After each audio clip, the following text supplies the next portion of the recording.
Muita ponta solta, Josias, muita lacuna também, quando a gente fala aqui de responsabilidade, os nomes é dentro dessa linha que a Polícia Federal está tentando ter respostas para o debate avançar. Outra ponta muito importante que vem sendo muito debatida em torno desse assunto é sobre o STF e a condução do ministro Dias Toffoli em torno do caso Master. Nós vimos movimentações recentes, inclusive para se tentar tirar das mãos do Dias Toffoli essa condução. Nossa colunista Dani Lima, para começar aqui a conversa, apurou que Toffoli avisou aos colegas que ele vai continuar responsável pelo caso Master, vai apanhar o que tiver que apanhar e conduzir o caso regularmente, com tranquilidade. Ele que determinou, inclusive, novos depoimentos dos diretores do banco na semana que vem. Ainda tem muitos capítulos dessa novela para frente. Na esteira do que vimos ontem, dos casos que colocaram, inclusive, um auge nessa movimentação de decisões controversas de Toffoli,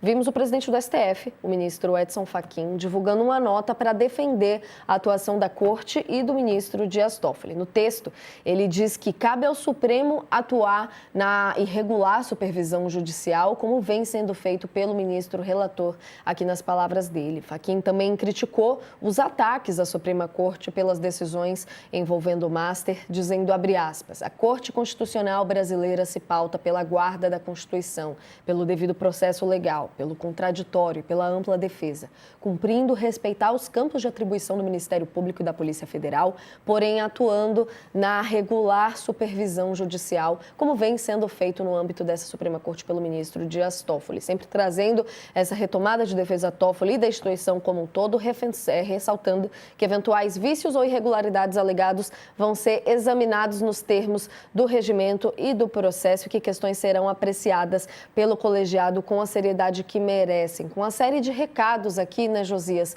trazendo então para essa primeira análise, essa defesa de Fachin, a discussão de que a Suprema Corte não vai abaixar a cabeça, que vai ter sim esse trabalho sendo feito e que eventuais irregularidades serão investigadas depois. Como que a gente pode ver aqui, para uma primeira análise, a resposta de Fachin a esse momento que estamos vivendo? Foi muito ruim a resposta do ministro Edson Fachin. A primeira manifestação clara, pública dele em relação a essas revelações em torno do ministro Dias Toffoli, ao questionamento do trabalho do Toffoli no caso do Master, e é uma manifestação ruim.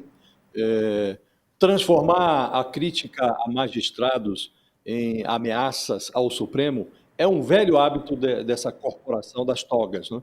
Mas o Fachin exagerou nessa nota oficial que ele divulgou no final da noite de ontem, né? Ele sustenta que o Dias Toffoli vem atuando regularmente na supervisão judicial desse inquérito sobre o Banco Master, e aí, a pretexto de defender o Toffoli, ele escreve coisas assim, quem tenta desmoralizar o STF para corroer a sua autoridade, para provocar o caos, a diluição institucional, está atacando o próprio coração da democracia constitucional, do Estado de Direito. Quer dizer, para o Edson Fachin, o ataque não é ao Toffoli, é ao Supremo e à própria democracia. Ele vestiu a carapuça do Toffoli no Supremo e no sistema democrático, né?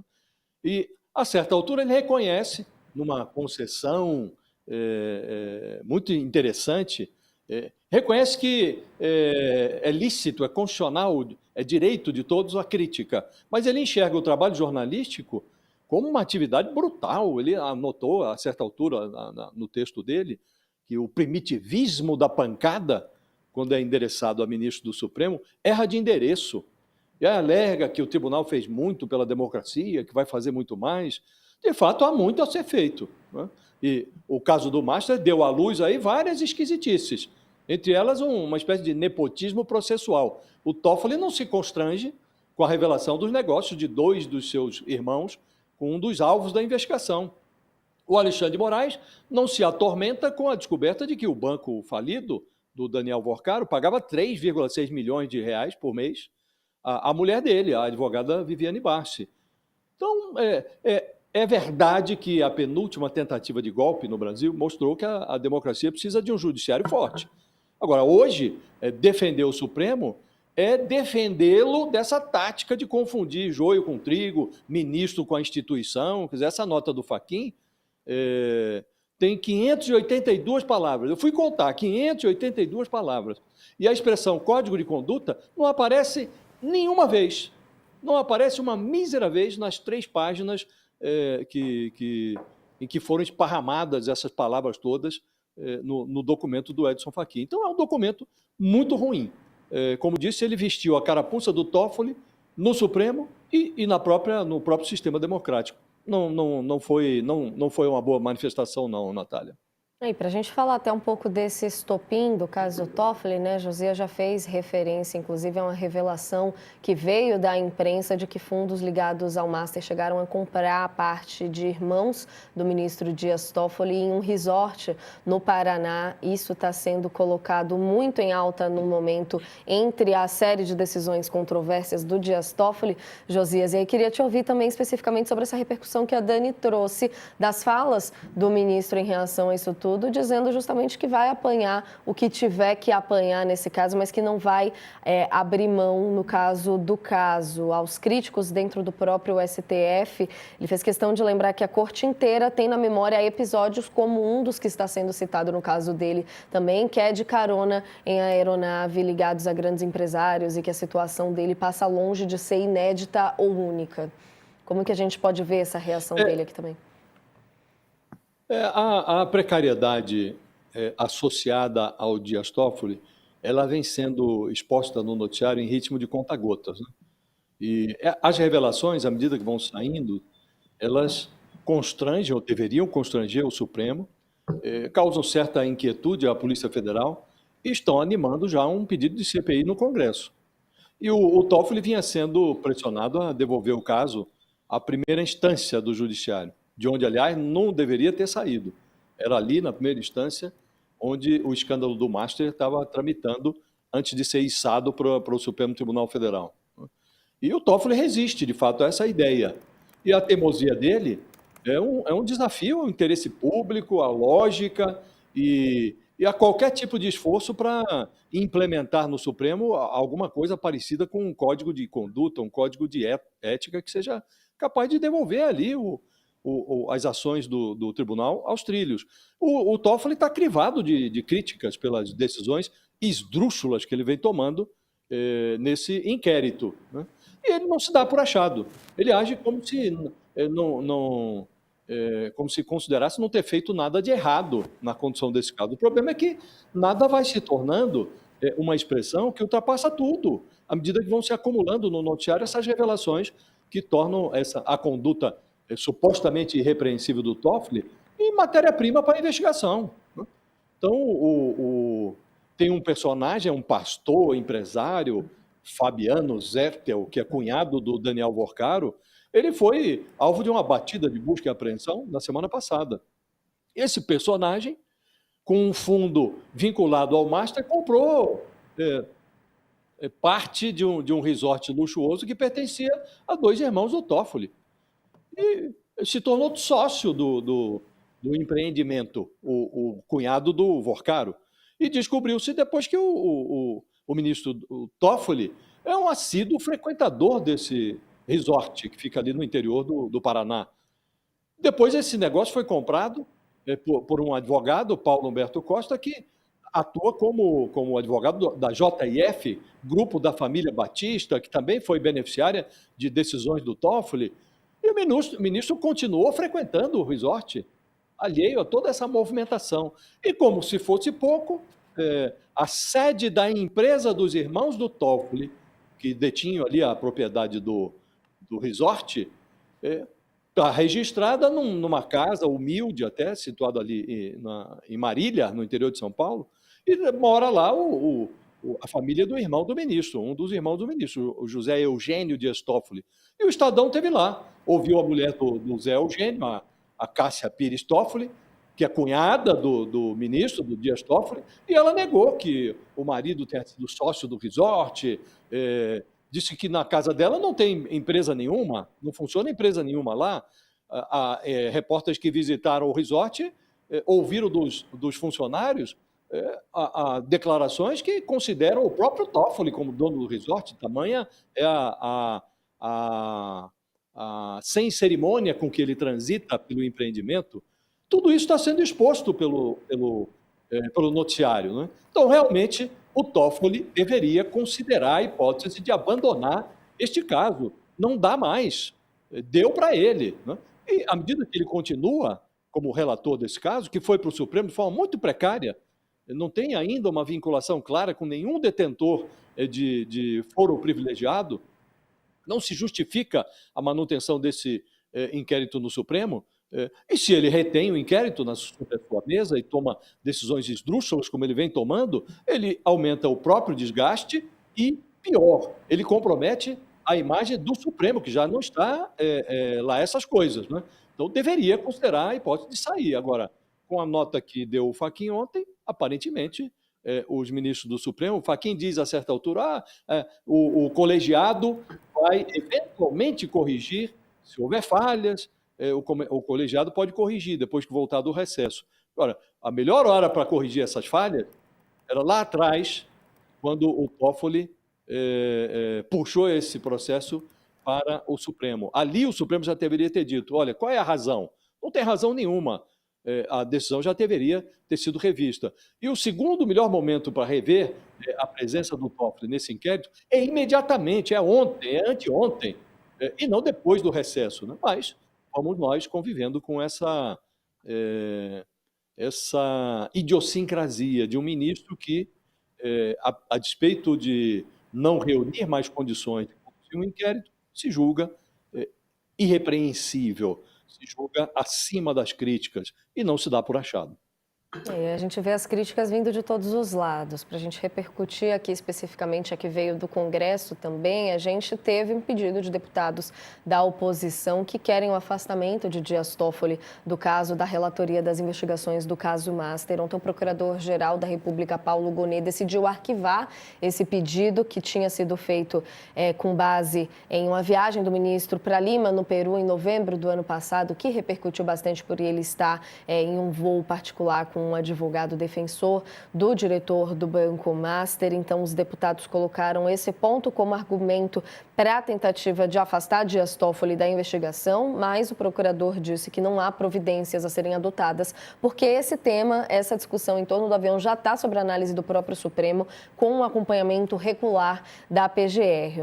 O pedido foi feito pelos deputados federais Adriana Ventura, do Novo de São Paulo, Carlos Jordi, do PL do Rio, e Caroline de Tone, do PL de Santa Catarina. Por essa decisão, a gente teve repercussão também do ministro Gilmar Mendes, que saiu em defesa da decisão de Gonet nas redes sociais. De acordo com o Gilmar, aqui nesse post, ele diz que a manifestação da Procuradoria-Geral da República confirma o funcionamento regular das instituições e reforça a estabilidade do Estado democrático de direito. Josias, para a gente pegar essa parte aqui especificamente, vimos um pedido, então, sendo arquivado, mas tem outro já na esteira e devem vir mais também. Como que a gente pode ler esse movimento e a resposta do Gilmar Mendes?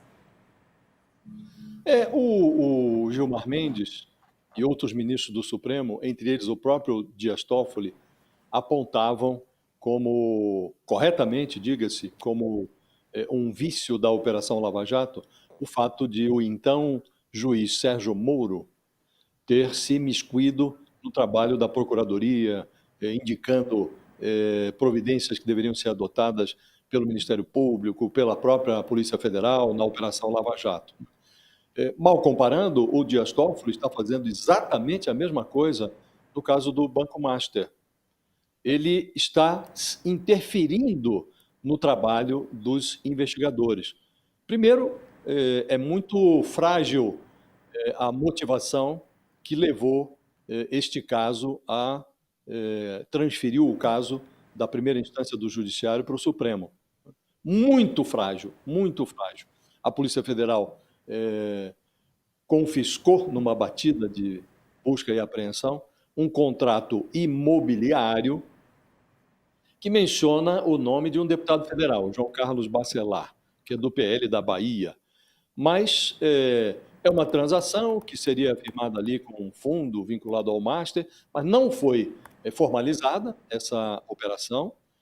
não foi realizado o negócio e o deputado federal, pelo menos até agora, não é alvo da investigação da Polícia Federal. Portanto, não há ninguém nessa investigação que tenha foro privilegiado no Supremo. Ainda que esse deputado lá na frente pudesse vir a ser encrencado na investigação, o Supremo poderia puxar o caso do deputado e deixar todo o resto, que não tem nada a ver com detentores de mandatos parlamentares, deixar na primeira instância. Mas não, subiu tudo para o Supremo. E o Toffoli, depois de pegar carona para assistir uma partida da Libertadores em Lima, no Peru, num avião privado, ao lado de um advogado de um dos diretores do Banco Master, ele decreta um sigilo altíssimo, neste caso, coloca todo o caso sob sigilo, e vem conduzindo a investigação de forma muito esquisita, né? Primeiro, marca a cariação, em pleno recesso do Judiciário, a cariação entre investigados que nem tinham sido ouvidos ainda pela Polícia Federal, ou seja, não havia contradição a ser esclarecida. Depois ele vai e volta, e meteu ali também um diretor do Banco Central na cariação, junto com investigados do Banco Master, depois tira o diretor do Banco Central, mas enfim, uma cariação sem nexo. Depois ele autoriza a batida de busca e apreensão e o material apreendido ele manda que seja acondicionado no Supremo Tribunal Federal. Em vez de entregar o material para a polícia fazer perícia, ele traz para si todo o material. Então, para que fez a batida de busca e apreensão se não vai realizar a perícia? Aí, diante das críticas de uma reação da Polícia Federal, da própria Procuradoria-Geral da República, ele volta atrás. Aí não manda material para a polícia, mas para a Procuradoria. E aí ele escolhe, não a Polícia Federal, os peritos que vão analisar o material apreendido. Ora, isto é uma interferência, não cabe a ministro do Supremo fazer isso, não cabe a ele se imiscuir dessa maneira na condução da investigação. Então, é tudo muito esquisito. Tudo que vem acontecendo em torno desse caso é muito esquisito. E aí chegamos a esse ponto. Um ministro do Supremo, sob forte questionamento, agora com o irmão envolvido em transação com fundo, gerido pelo cunhado do Daniel Vorcaro, o banqueiro falido. Então, é um novelo que não convém ao Supremo manter como está. Tudo recomendaria um reposicionamento do Supremo. Numa situação ideal, isso aqui precisaria voltar imediatamente para a Justiça Federal, para que a investigação seja feita sem travas, sem amarras, sem essa aura de suspeição. Mas não, continua-se o Supremo, e essa decisão do Procurador-Geral da República, ela é também uma decisão estranha, porque o procurador poderia, essa coisa do avião já nem é mais a principal questão relacionada ao Toffoli e o Banco Master. O avião já ficou parte do problema, mas depois do avião vieram os negócios com os irmãos, o negócio com os irmãos do ministro no resort e o fundo vinculado ao Banco Master, as decisões esquisitas, que algumas delas até questionadas pela Procuradoria, que o ministro vem tomando. Enfim, caberia, no mínimo, uma discussão. Mas a Procuradoria resolveu enterrar tudo, arquivou. Isso aqui não está mais em discussão. Pode voltar lá na frente, se houver outra representação, mas, neste caso específico, no caso do avião, que é, de fato, esquisitíssimo, o ministro considerou que não tem nada, que o Toffoli não deve nada a ninguém, muito menos explicações. Então, segue a esquisitice, Natália.